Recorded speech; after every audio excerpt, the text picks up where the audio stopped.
The other thing is that Surah Al-Mulk is also,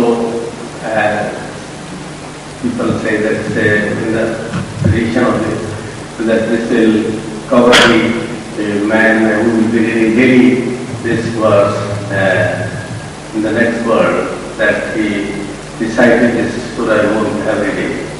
Could you find some light upon this? You know, this is a tendency found in the Muslims of about 300 years from the time of Muhammad to specialize in these things which you are telling me now. That verse is particularly good for this and that, particularly for that, until quite a few books are written on respective values and qualities of various verses. And some people have gone that far, so much, they have exceeded that we know books written on these subjects in which it is said that if you want to steal and do not want to be detected, do this, read this verse. If you want to misappropriate other people's money, this is the ideal verse for that.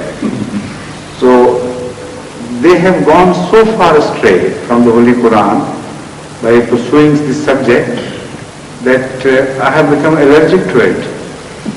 Hazrat Mian Bashir Ahmad Sahib once told me an incident. He said that after the partition, he was shopping in Anarkali when an old gentleman with a very big white beard and goodly looking person approached him and said that I am a Muhajir. That was the time, of Muhajirin.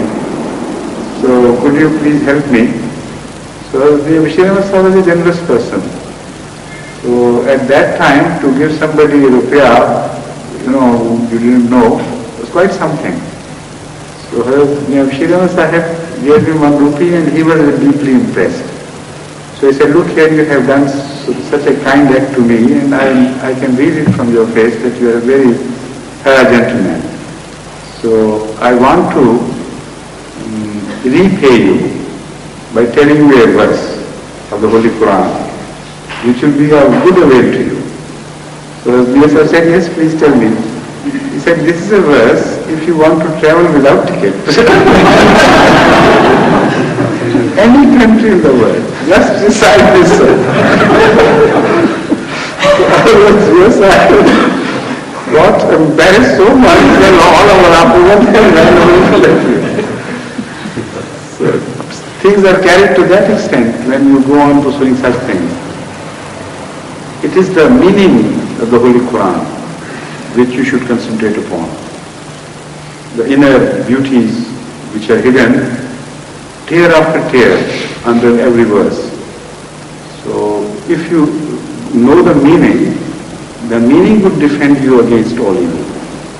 Because then you discover so many things and ways. It's a science, it's not just a hocus pocus. So some people want to turn it to hocus pocus, while Ahmad treated it as science. Whenever he said something to this effect, he didn't mean superficially. We know positively, we have evidence that he went much deeper. But the people of the later ages, not understanding what he meant, turned it into a gentle mantra or things like that. For instance, who are reciting these verses all the time in Fajr prayer. So it will be, for us, it will be like as some explanation of the meaning so that everybody can enjoy. No, that is different. I said this is not the forum for a commentary on verses of the Holy Quran. As such, if you have a particular question to ask, some problem with some verse, that could be handled here. But to turn this into a thus, regular thus, this is not the right place.